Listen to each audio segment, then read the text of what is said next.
here at Renaissance Tampa. We just did a charity event for Close to Kids. Had a bunch of artists come down here. Wild Master 94.1 is here. Shout out to the Renaissance once again. Shout out to Talib for helping put it together. Shout out to Head Sound Village for orchestrating as well too. My band. Shout out to you and me as well too. Make sure y'all like and subscribe. And yeah, to follow my journey, you can follow me on Instagram with the type PUSHA PREME and Google. It's a dope pop. So have a seat, ain't no peace. About to give you peace of mind. I'm feeling deep, you feel with me, and I can't read what's on your mind. So where do I go? Well, yeah. So where do you go? Talk to him. They always told me it's cheaper to keep up. My OG would tell me when I was a kid, I don't wanna grow up. Let's go. Religion, the shit that was missing. I'm doing some of the things I don't even know, man. Let's go. So we don't know. Let's go in the wrong way. One time. Congratulations, love you, bro. Baby. Yeah.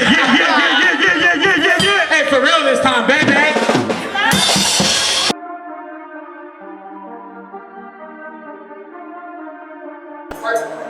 Hey everybody, it's Ropunzell The Poet, and I am here with the multi-level entertainer, rapper, and definitely one of the best and newest superstars in Tampa right now, PUSHA PREME. Man, that's a hell of an intro. Thank you. So how you doing? Because we just came from your December 17th Bad Santa show. You had dope performers, you performed, you had your features on there, you had the energy up. How are you feeling right now? Feeling good about the city. Our main thing is to be able to showcase the talents in Tampa. I feel like we're a real big art district city. Art comes in many forms. It comes in music, it comes in self-expression, it comes in language, it comes in design. So we just want to be, able to kind of like let everybody know when you come here, this is exactly what you're going to expect. Definitely. So I'm definitely excited to get this interview in because I wanted to do something that was on location, something where you had just been on stage. I got the energy, you got people downstairs waiting on you. It's kind of like a live event, you know what I mean? Yes. So for people who don't know PUSHA PREME, how long have you been in Tampa? Where are you from? From New York, came to Tampa like in the early 2000s. Then from there went back. Went to school for a little bit, went to college in Mississippi, went to New York, started a label with my brother, reaching over, and had my daughter out here. I had to kind of just make that executive decision to come back, start over, and then I've been in Tampa ever since. Yeah. So what inspired the event for today? The giveaway and everything. So charity. What inspired this is for a charity called Close to Kids. Basically, I was one of those kids that I didn't have a lot of clothes or a lot of shoes, and we didn't have like fundraisers for people to kind of give us. We just had hand-me-downs from our cousins and our uncles and things of that nature. So I wanted to just get back to the city to let them know, we do well with our streaming, we get show money and all this other stuff and things of that nature. But it's important to feed the city back again because they're the reason why I'm in this position. Right. Definitely. So originally you're from New York, right? Yeah, from the Bronx. Okay, from the Bronx. How long have you been in Tampa? Since 2000. 2000. Mm-hmm. So being from New York, seems like have you lived there most of your life? Yeah. Okay. How do you assimilate to Tampa? Because it seems like you have a huge support system here, huge fan base here.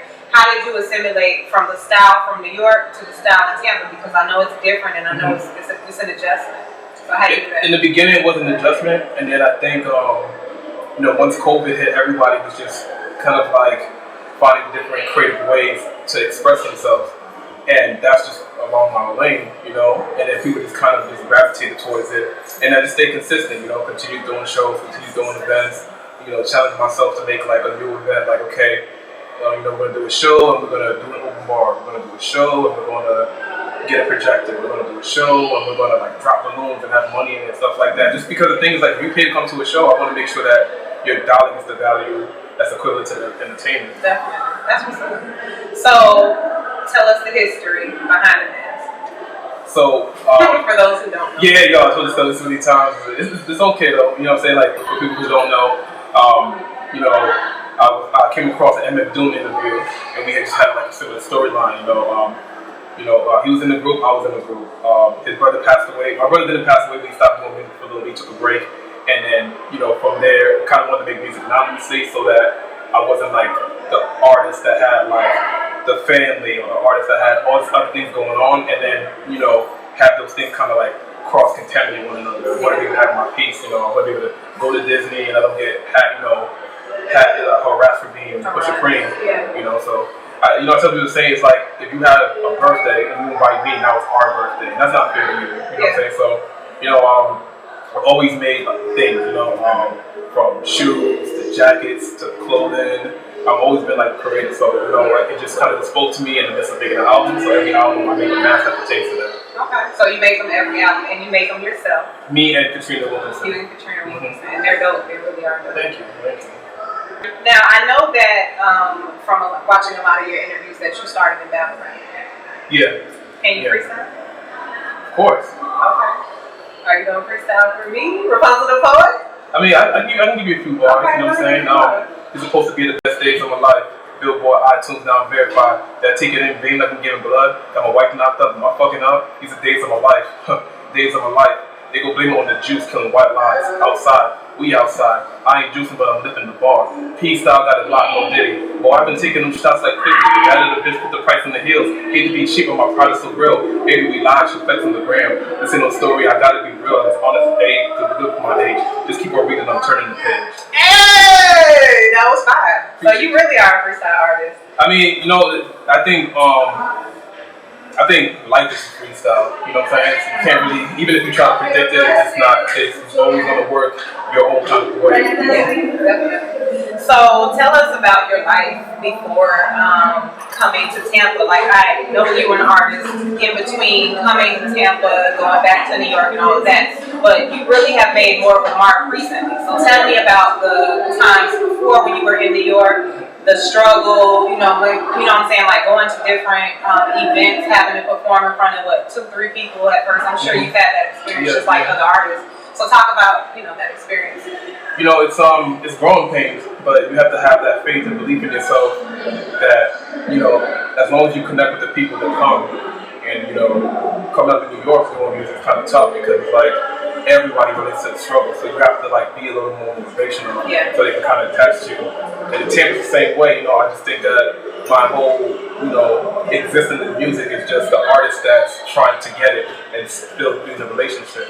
And anybody that's in a relationship, whether it's with a girl, with a job, or with your dog, you can relate to that. You know what I'm saying? Yeah. So what I heard on one of your interviews, the first thing that helped you to kind of relate to Tampa artists is style. Yeah. So it was like the clothes, it was kind of like he was bringing the New York style down here and they felt that, and it was like something new for them, and it's like, okay, we can relate on that. So that's pretty much what it is. And that kind of is like where you are right now because you're always trendsetting, you always got the newest style and stuff. So explain to us how that actually happened. Like, how did you talk to certain artists and get them to I think it just happened naturally. I went to a bunch of open mics and, my main mic mask, and H was like, just throw your own events. Yeah. And then I noticed that when I gave opportunity to other artists and still was able to showcase mine, it was like a mutual respect. Yeah. And it just, it just grew from there. Okay.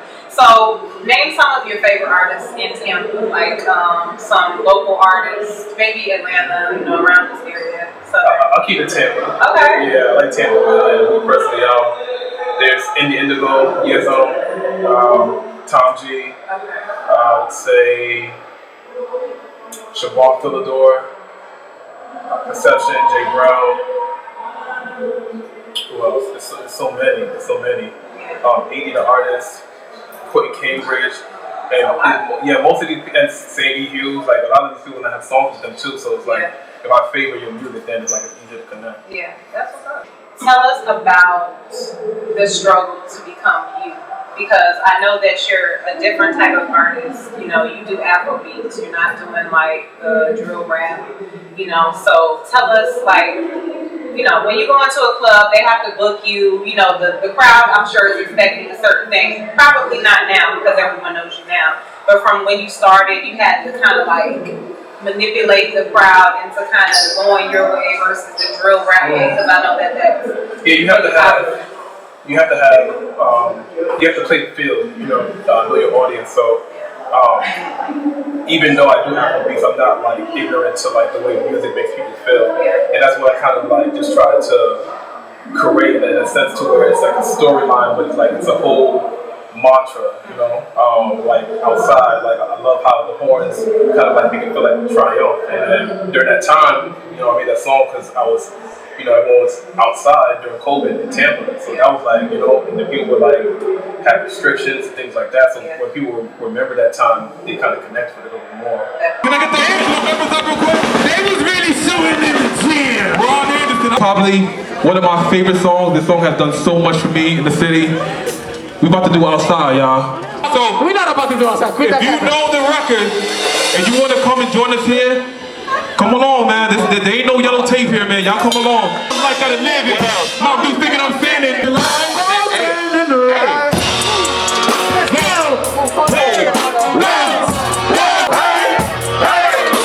I used to dream about it every day. I wanna be rich with the money. I want like gotta live it.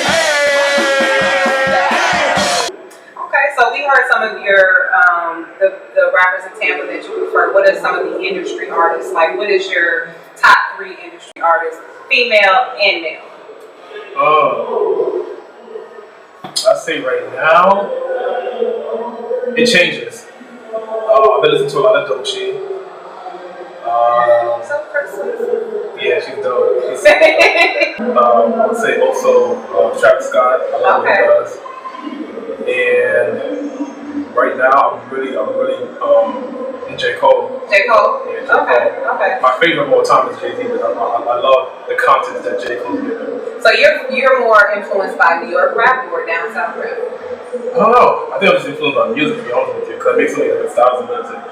Like my earlier works, I've done like pop, I've done contemporary. You know what I'm saying? I think it's more so becoming Afrobeat because I'm African. So, you know, it's easier for me to just make that kind of music because it relates to me instead of kind of like, you know, forcing myself with particular productions, you know. Yeah, so I wonder, is it easier for you to assimilate from New York to Tampa because you've already assimilated kind of from being African to being African American? Yeah, I think it's just being yourself. You know, one thing about Tampa is the exception when you be yourself. Yeah. You know, when you like try to cap, you try to like, you know, be funny style or befriend people. That's when they kind of like they stray away from you, but then they look at you as a target, trying to manipulate situations. So are you signed or unsigned? Right now I'm signed to an enemy.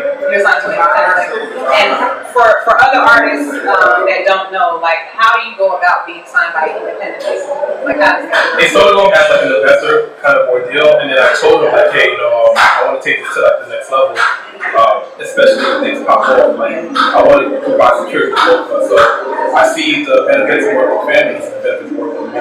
And that's how I'm kind of like disconnected. Okay. So is that someone that you just saw, you just knew of an independent label and you DM them, or is there like lists of independent labels? How did you find out which label? Found me at a show. I did a show at Gasparilla Music Festival. Okay. And then he was just keeping tabs on me. We had lunch. And then he asked me like what my goals. I told him my goals at the time. I was trying to do a deal with Symphonic.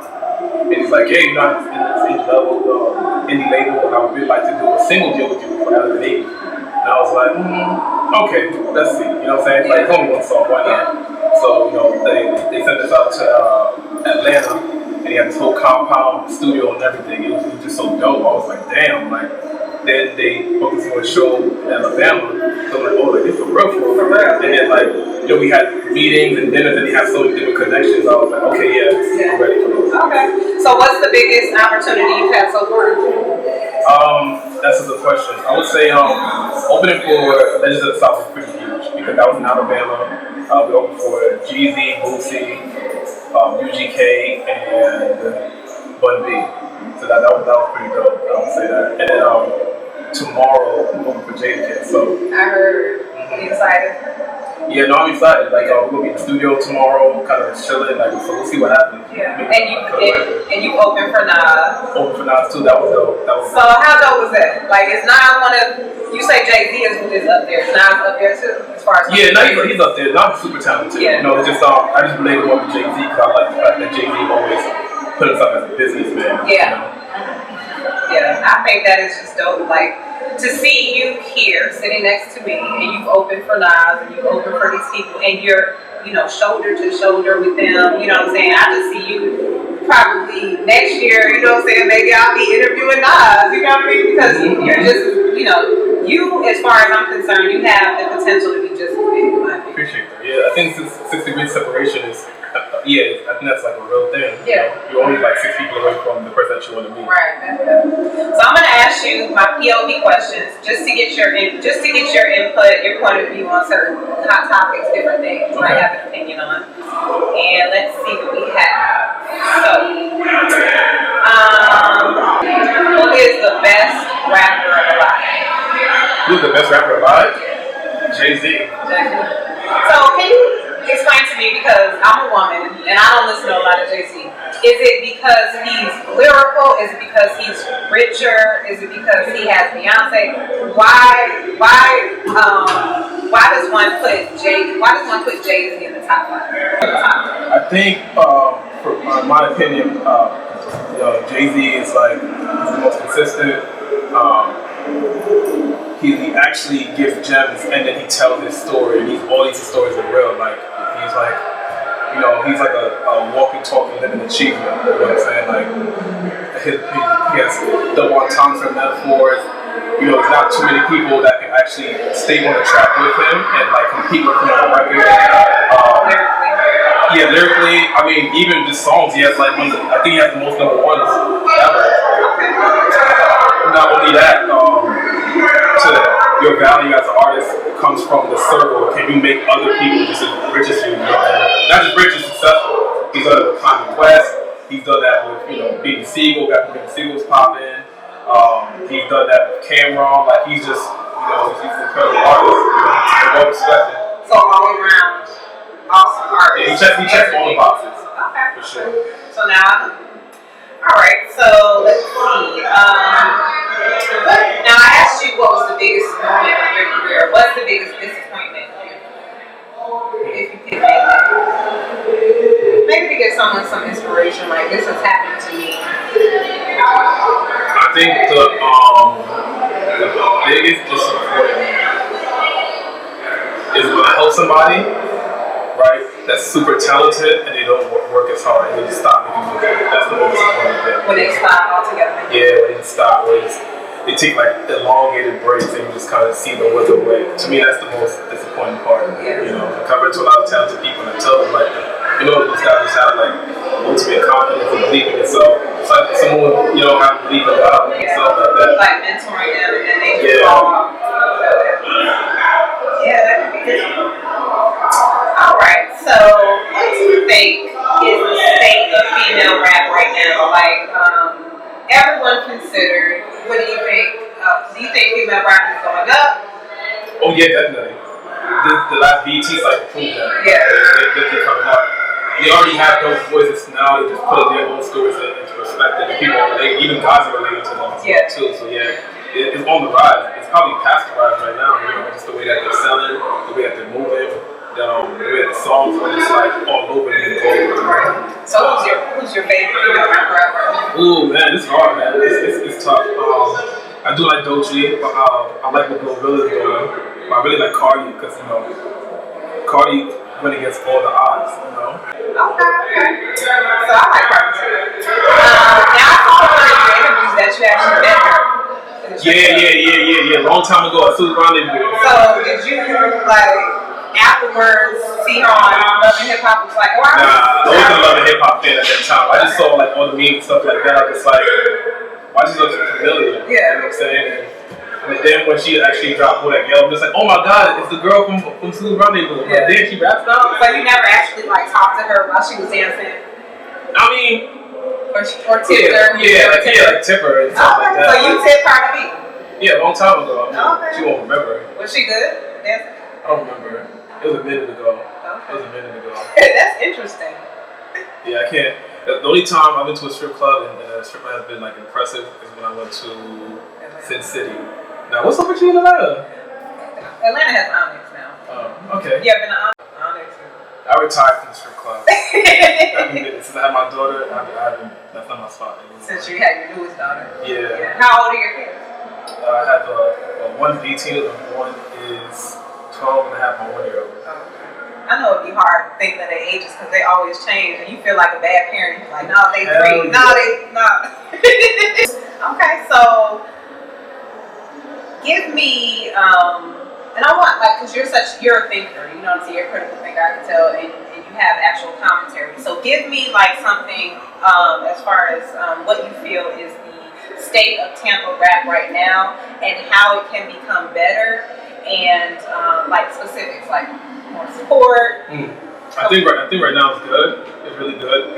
People are throwing events all the time, and that's what we need. Yeah. How to be better? I just think that they need to just kind of like do more collaborations with more companies that are looking for the exposure.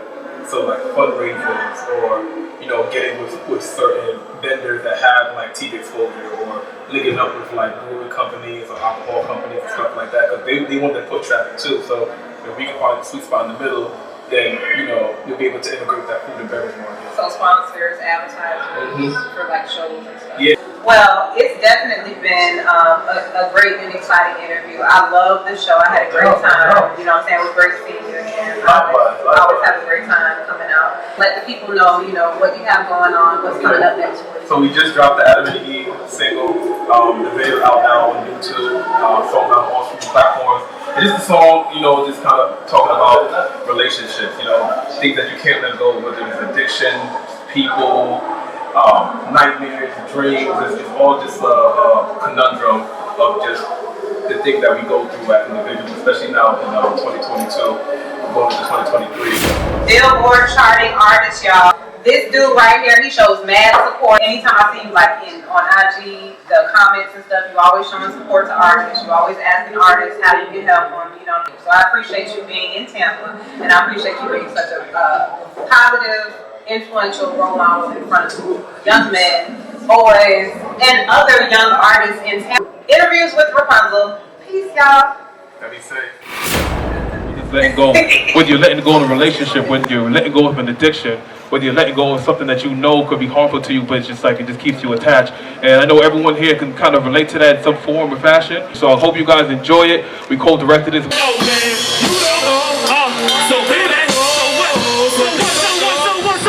have a seat, ain't no peace, about to give you peace of mind. I'm feeling things you feel with me, and I can't read what's on your mind. So where do I go? Only would tell me when I was a kid, I don't wanna grow up, I don't wanna grow up. The wrong way, wrong way, wrong way. I know you thinking I'm going the wrong way, wrong way, wrong way. I know you thinking I'm going the wrong way, wrong way, wrong way. I know you thinking I'm going the wrong way. We have the original band, my brothers, I love them. They've been through me when we was practicing in the weight room, like literally in like the weight room. The Wards of the Assassins right there. Yo, yo!